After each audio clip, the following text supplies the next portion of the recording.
All right, here with Landstown head basketball coach Dwight Robinson as Eagles went up by a count of 68-51 over the Green Run Stallions to move their record to 9-4 overall. Coach, this was a hard-played game, which is the norm when Landstown and Green Run, two rivals, get together. It maybe wasn't the prettiest again. I think a total of 52 turnovers in this one, but in the second half, it seemed like you guys settled down, had better execution, and most importantly, I think kept them off the offensive backboard. You had 13 offensive boards the first half, just 4 in the whole second half.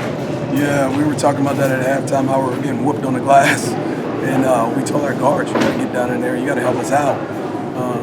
Because a lot of tip balls, and they were going long, and they were beating us to them. So they were getting all the 50-50 balls, but they really weren't 50-50 balls. It was like 90-10 because they were getting them all. And so we talked about that at halftime, about our guards getting down there and helping, which will help us get in transition a little bit more. And then we were just a lot more patient with the ball.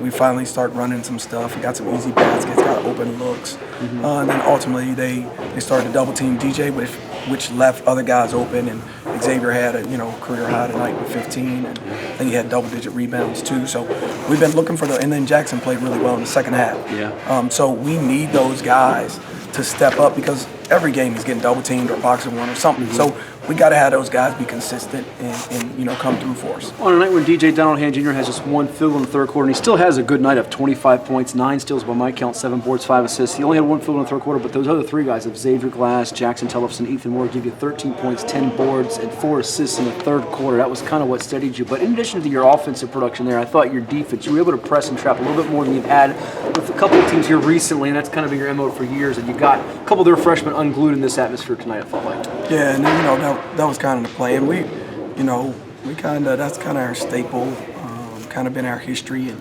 sometimes it's full court, sometimes it's 3-quarter. We mixed it up a little bit tonight with the different types of traps that we were in.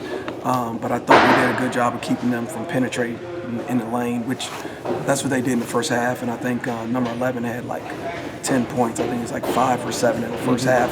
All layups off penetration, which against another team that killed us too. And so we're really trying to work on cutting that penetration, making them shoot contested shots and then clean the glass.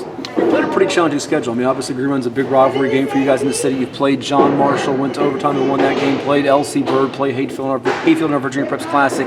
But you've had these lulls here because of weather and COVID and stuff. How have you kind of tried to mix things where you guys are known for second half of the year getting on that run before the playoffs where you're dangerous? Well, that's been the difficult part.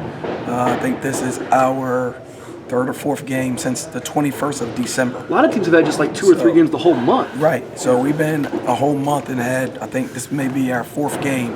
And so we were talking about that.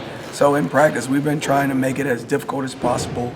We've been trying to simulate what we know people are going to do against us and then really try to work on our rotations and things of that nature. So we're trying to, do situational stuff and, quarter scrimmages and just to, try to stay game ready. And as you can see, we came out and probably had 5 turnovers in our first 7-8 possessions or something like that.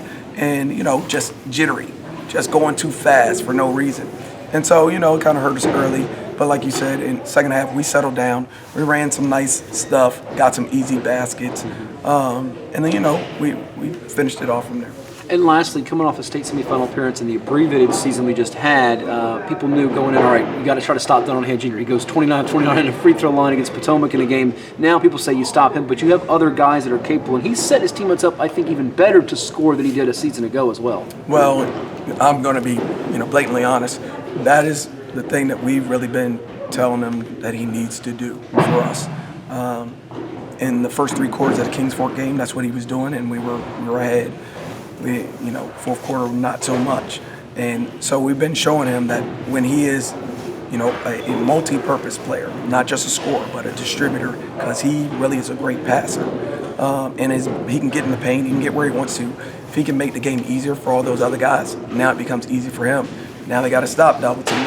Now you got to worry about Jackson, you got to worry about X, you got to worry about Ethan. Josh comes in tonight, he knocks down 2 threes because he's so wide open, and he's capable of doing that as well.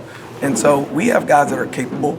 We have to continue to learn how to play with each other and build chemistry. And that's usually what we do in the second half of the season. And that's what we're looking forward to. Yeah, 9-4 for the Eagles. Thank you so much. Congrats on the win. All right, thanks, man. Appreciate it.